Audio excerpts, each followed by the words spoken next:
We have a lot of big bads in D&D, but Fiends are amongst the largest and the most constantly in conflict as well. They kind of have two different sets. They're also at odds in the first place, so they have their own thing going on. Tell me about Fiends and what a big part of D&D they have been. They are indeed the most classic villains of the whole D&D multiverse. When we talked about aberrations, we talked about the fact that aberrations are sort of the strange, gooey villains against everybody else, especially coming from outside the multiverse. Mm-hmm. But from within it, Fiends are the evil that is sort of burbling inside everybody in the shadows. And yeah, true to the classic notion that evil always turns on itself, these most evil of creatures probably spend more time fighting each other than they do fighting the forces of good or even the forces of neutrality in the material plane. And one of the things that was really fun when building out this book was not only do we have, of course, all the devils and demons, but we also have Yugoloths, a sort of third group that sort of play both sides against each other. We have unaffiliated fiends like Succubi and incubi, who really don't take sides, but they're firmly committed to the eviling. Yeah. And that really is sort of the unifying thread here is evil with a capital E. And really the main flavor differences is whether they are more orderly about it, or are they more chaotic about it, or are they kind of just going right down the middle? They don't care about law or order, and all they care about is that malevolence is going to be victorious in the multiverse. And this group got bigger because this time... Yeah, it's big. Yes, it was already a big category in the Monster Manual. It got bigger in this one. Yeah, we mentioned the addition of gnolls. Were Sahuagin always part of this category? They were not. Okay. So as we looked at various, especially humanoids, in the previous Monster Manual and assessed whether that was in fact where they belonged, although we also looked at every category and looked at every monster in every category and considered, is this really where it belongs? When we got to Sahuagin and gnolls, both of which are strongly associated with fiends, we decided that they really belonged in the fiend category. They are an example not of fiends that are from the lower planes, but of creatures that have been made fiendish by fiends. Again, going back to our video on aberrations, we talked about this. There are those aberrations that are from the far realm, and then there are those aberrations that are made. And so really the idea behind the Sahuagin and gnolls is that these are creatures that have been made fiendish in the material plane. And it was also fun to, with Sahuagin in particular, who have long been called sea devils in the game, to literally make them fiends this time around. Yes, and it also helps set them apart from some of D&D's other famous fish people, like the Koatoa. So now they have much more of their own role, their own vibe, leading into that bloodthirstiness. Wes, that gets at one of the things that we see creature type doing. Creature type not only has mechanical ramifications in the rules, but it has world building ramifications as well. It's a tag that the DM can look at and from a very high bird's eye view get a sense of what differentiates some of these creatures.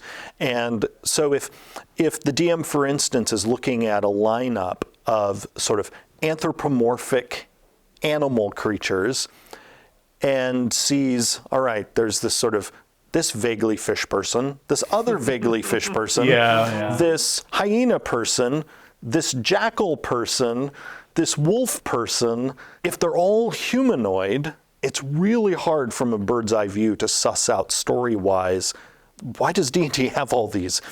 Now, of course, if you know the lore, if you know the mechanics, you know that there are meaningful differences among them.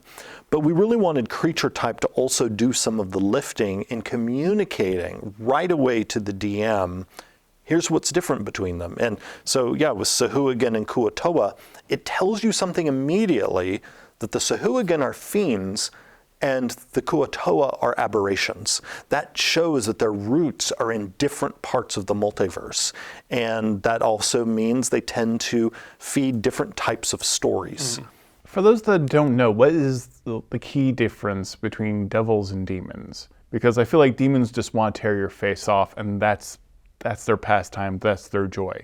Devils seem to be the ones that just want to make a deal or corrupt. Well, that's definitely an aspect of it. And that for devils gets at the fact that they're from the nine hells. They're lawful evil. They're the schemers. They're the evil that's lawful. They want to manipulate. They want to corrupt. They want to change. They're associated with fallen angels and aspects like that, where they're that corruptive influence. Where on the other side, you've got demons, which are chaotic evil, where they just want to see everything burn. They're just destruction, they're chaos, they're all of the worst instincts. You'll even see this reflected in the art for the two different groups of fiends, where devils have more, they're clearly more orderly, they're body types in many cases look more like there's something armored to them, or in many cases they use equipment or aspects like that, where demons on the other side seem to be more primal, seem to be using more claws and bites and attacks. There's exceptions to all of this, like the Balor classically has its weapons, but even those aren't just using a store-bought sword, it's harnessing flame and lightning into weapons. So much more primal on the side of demons. Why do you feel this category is so varied? Because this is a ton of monsters. For those who don't know, what is a lemure and how do we get there? Well, so we have, part of the reason why there are so many fiends is going all the way back to D&D's beginning. D&D has always had a ton of fiends, at least, with the advent of the first monster manual. Yeah. This has always been a very well-stocked category of monster, partly because of the influence of real-world folklore, but also because of those two different major groups. And again, there are actually more than two groups of fiends, but the two prominent ones, devils and demons, meant that sort of each team over the years of D&D has gotten very heavily filled out. And so that means if you're going to do a broad spread of fiends, and you want to represent the two major teams, already you're signing up for a lot of monsters. I think another reason why fiends show up so much, not only in this book, but in many D&D monster books, is like undead, they are a very easy monster for the DM to deploy when the DM wants a creature that the players can just have their characters oppose and do so with very little sort of moral struggle. Right. Like when something like is emerging from hell itself, that's the time when you know, all right, we need to fight.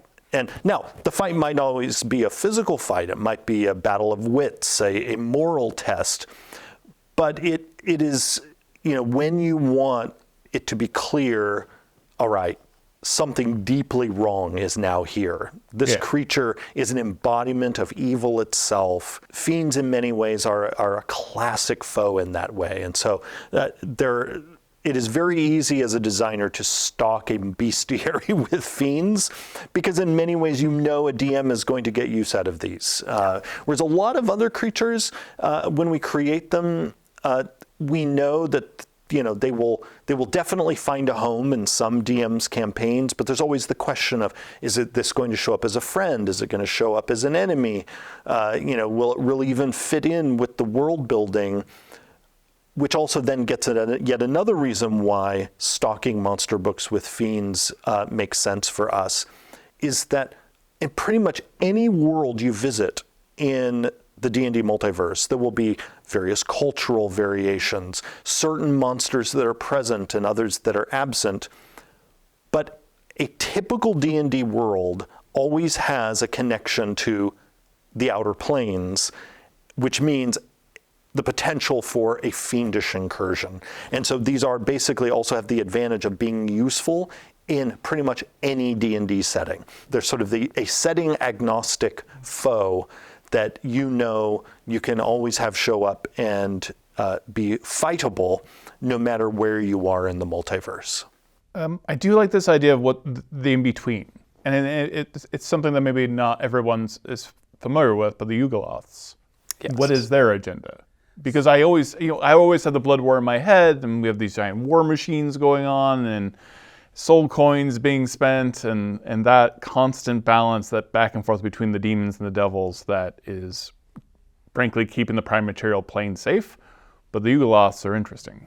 Well, you just touched on the Blood War there for a moment, which it's that endless conflict between demons and devils. It's not just that fiends are warring against mortals or the upper planes. It's that evil turns on itself. It's the idea that the forces of the nine hells and the forces of the abyss are constantly locked in this struggle, this conflict. And then in the mix there, you also have the Yugoloths, which they're the fiends that are like the mercenaries of it, of the Blood Wars, while also being their own embodiments of greed and selfishness. These are demons that are, these are fiends that are constantly out for themselves, that are constantly have their own agenda and are trying to get the most out of the multiverse for themselves. And that means that they have many of the same roles that you'll see with other fiends, where they're trying to manipulate mortals or they're working evil on the material plane. But then you'll also see that in the larger Blood War, they'll have roles where maybe they're serving as mercenaries, or maybe they're trying to exacerbate issues or being manipulators in the planes. So they have their sort of mastermind role, but also their mercenary role. I do enjoy having the Night Hag also in this category.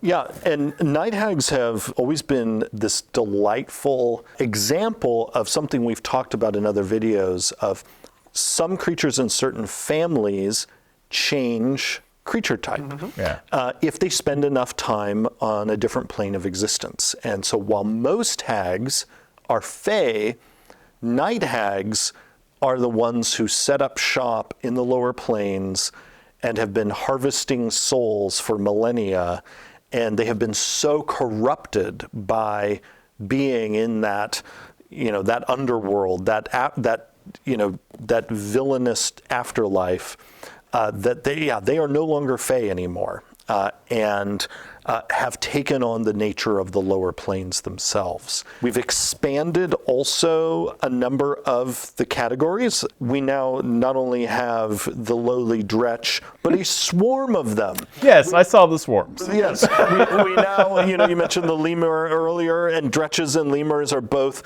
very, very low-ranking fiends in their different fiendish families. And could be in your character's future. And there are now swarms of them, so that it's gross. It's gross, and the art is wonderfully gross.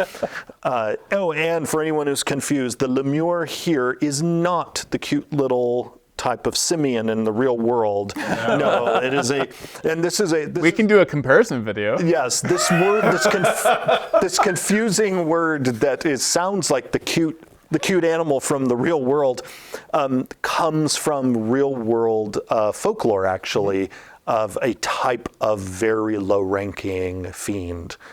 And by the way, also going back to the question of, oh my gosh, why are there so many fiends? partly because occultists in the real world have spent so much time documenting them, a lot of that stuff fed right into D&D half a century ago. Yeah. So there are, anyone who has read like real world books like the Goetia and other old occult books will notice there's actually a lot of stuff from there echoed in Dungeons and Dragons. And I was actually thinking that cultists in D&D have great marketing teams, like converting.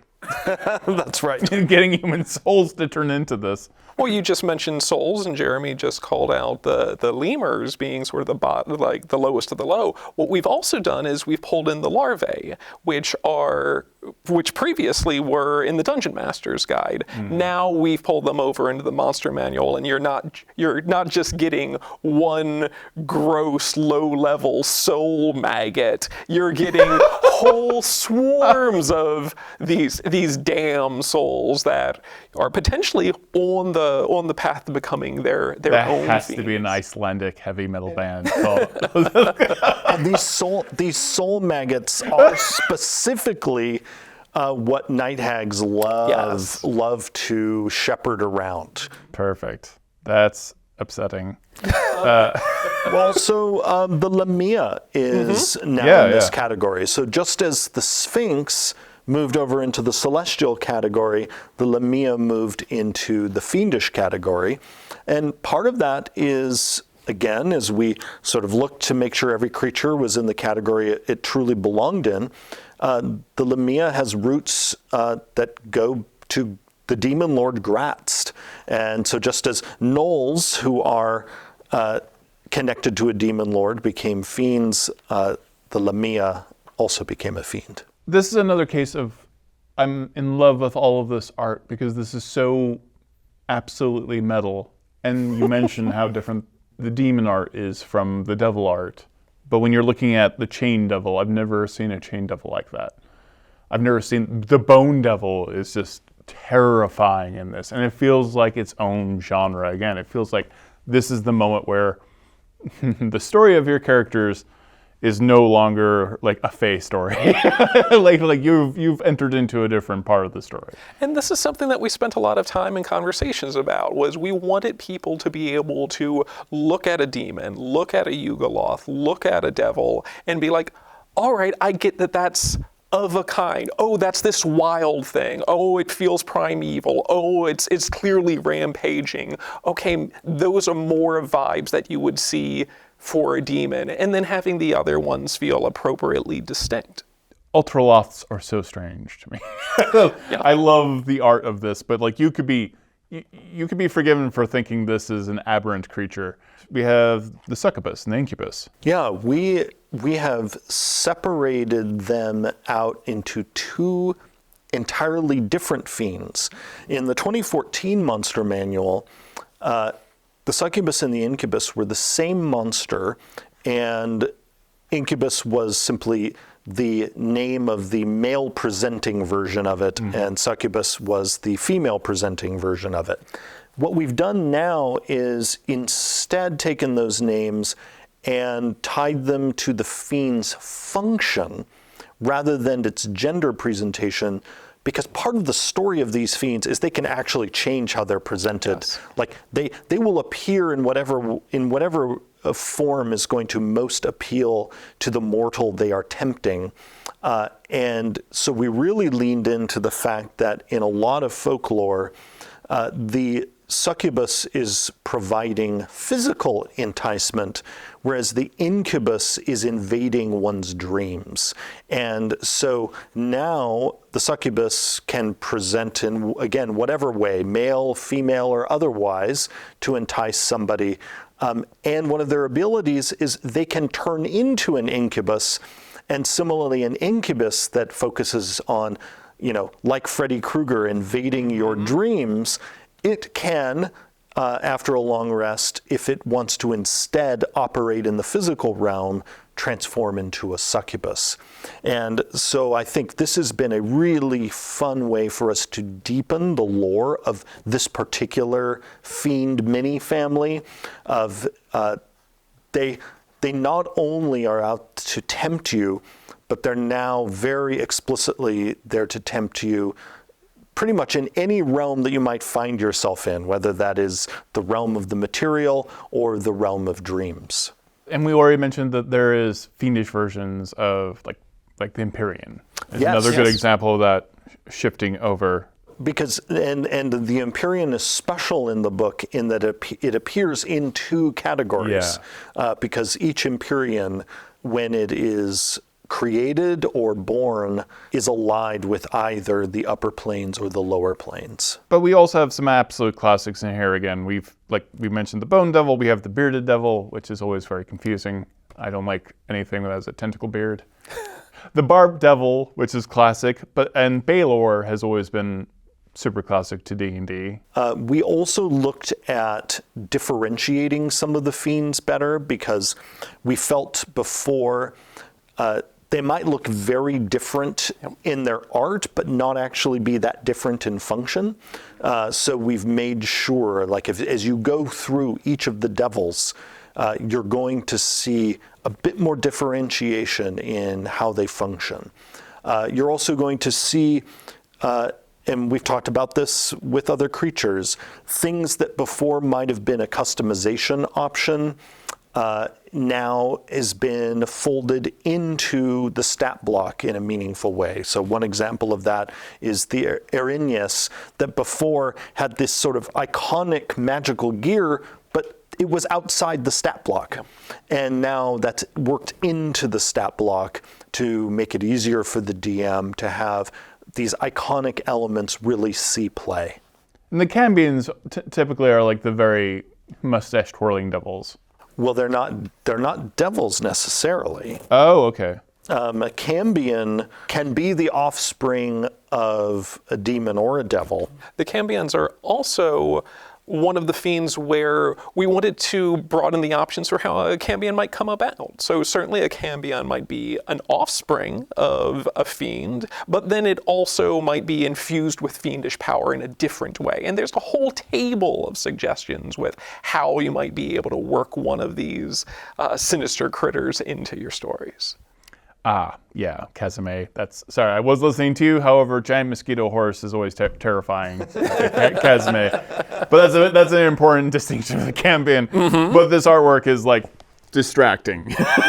And this is also another example of so often throughout the monster manual, we wanted to show you what the monster does. It's not just that it's standing there. The horror of the Kazme is that it's this horse-size fly mosquito demon. Yeah. It has this drone where it's constantly making this unsettling noise. And the artist on this did an incredible job even visualizing that droning effect. I've never cared more about Kazme than this time. Terrifying. There's so many situations where the art, I'm like, I didn't give this monster a lot of thought, even in first edition, second edition, whatever, for some reason. And then this art sold me. Yeah. This is one thing we didn't really touch upon heavily, and just briefly we should mention, we have cultists. We have stat blocks from multiple cultists in this book. So if you want to have hints of something fiendish or something like aberrations out there, we have great cultist stat blocks to work with. Not just one cult member, but like a whole section on cults. Absolutely. And those cultists will often be the ones summoning the creatures from the fiend category. Exactly. You need someone to open the door for those fiends? The fiend cultist is going to do it for you. We've got lore in the Dungeon Master's Guide about the Blood War. I do love the Endless War. I love the mythology of Avernus, and we have other books that get into that, like how Avernus was once supposed to be a paradise and didn't turn out that way. Yeah, things went sideways. Mistakes were made. And what I encourage people to do is, as you're preparing your campaign, and especially if you like, devilish problems from the lower planes to burst into your campaign, go through all of these fiends, and you're going to see so many new diabolical ways for them to mess with your group. And you're going to see this, as you go through the book, organized alphabetically.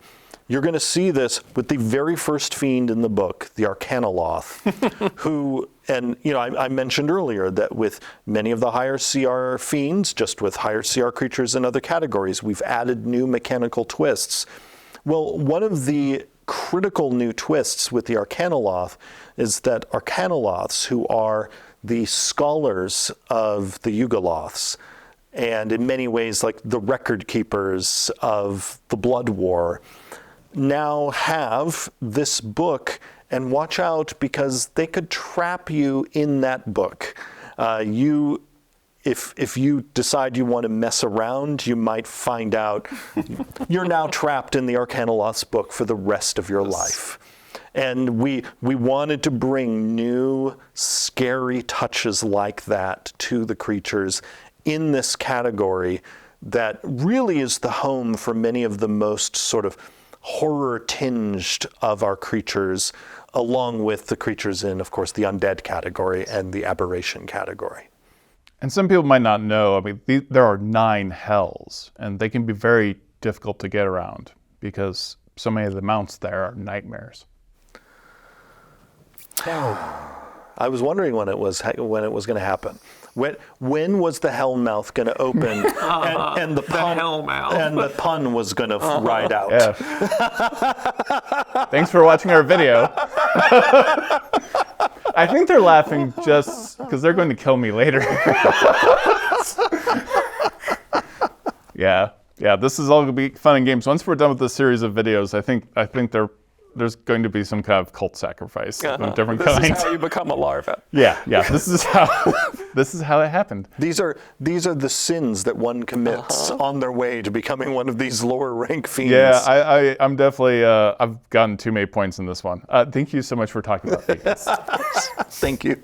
Thank you so much for watching this video. We will have a ton more videos all about the different monsters in the new Monster Manual. You can purchase the brand new Monster Manual and all 3 of the Core 2024 Core Rulebooks by clicking on the link in this video description. I'm Todd Kenrick. Thank you so much for watching.